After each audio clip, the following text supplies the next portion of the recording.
Good morning friends. Today I will tell you about how to create PID controller in LabVIEW. So first of all you have to go to control and simulation. In simulation block lock it. So for this purpose you have to create a control and simulation loop. This is my control and simulation loop. You can change initial time, final time, ordinary differential equation from here. There are these Runge-Kutta 1, 2, 3 Euler-Lagrange equations are there, different ordinary differential equations are there, and this is the continuous time, step and tolerance. You can set it for your performance. So for this purpose, first I take a step signal. This is my test signal. Then I am using a summation block. This is my input or reference. Then I take a PID controller. In continuous, I have a PID controller block. It takes error from the summation and it is the output of this function. And then I have a transfer function or a process model. I can set it, for example, double click on this. My transfer function will be 10 upon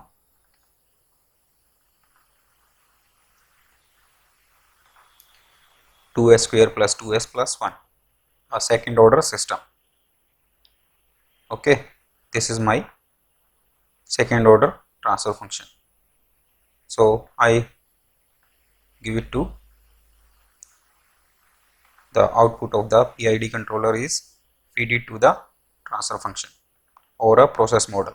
This process model may be a motor, DC motor, maybe a fan, maybe a heater, anything, any process. It may be of second order because PID will stand up to only second order.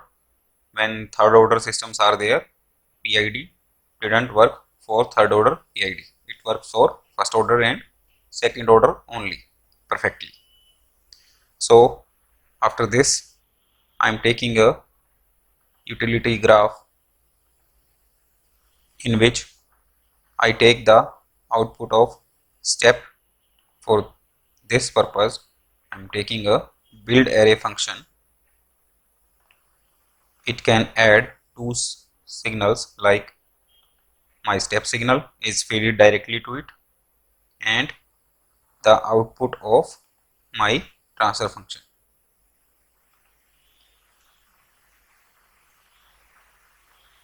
Then I am taking the unity feedback. This is my unity feedback, and over here as you see, only you can set the values or by using this. So I am creating it, changing it to terminal. Okay, when I change it to terminal, it gives me proportional error. Right now only proportional error.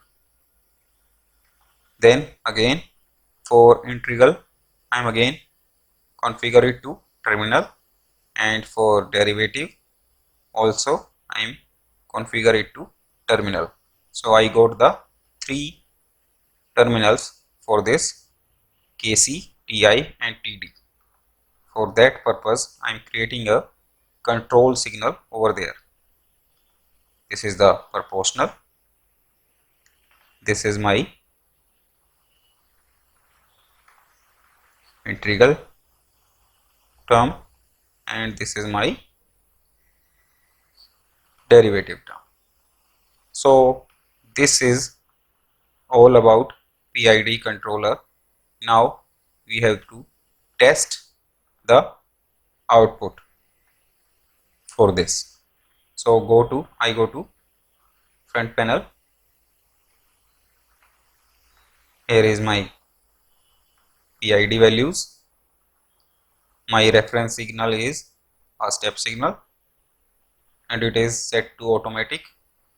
So first I place 0 in derivative and integral and I hit run button.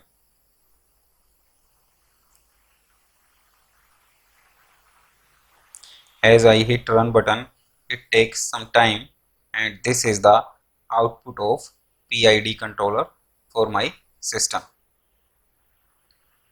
Here plot 1 shows, means blue color is the reference signal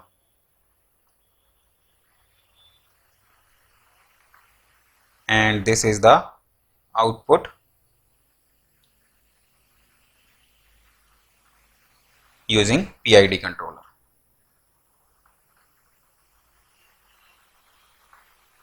So this is my system. From here I got the output. As I continuous run it, as I increase the proportional gain, as you see there is a difference because the amplitude scale is on automatic. So I first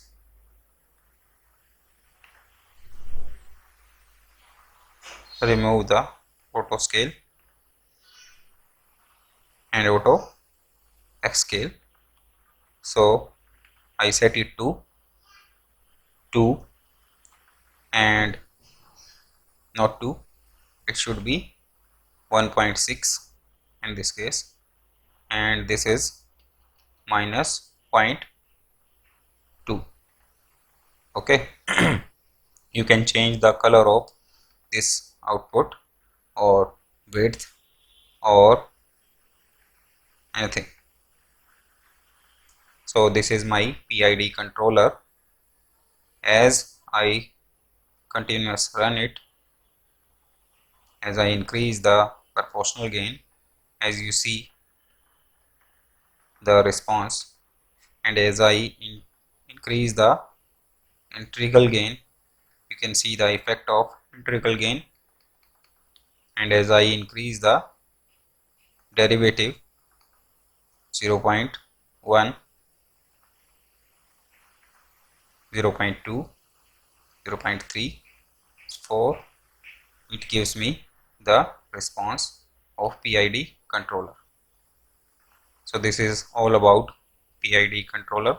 In the next video I will tell you how to tune these 3 gains, KC, KP and KD, means proportional gain, integral gain and derivative gain, using Ziegler-Nicholas technique.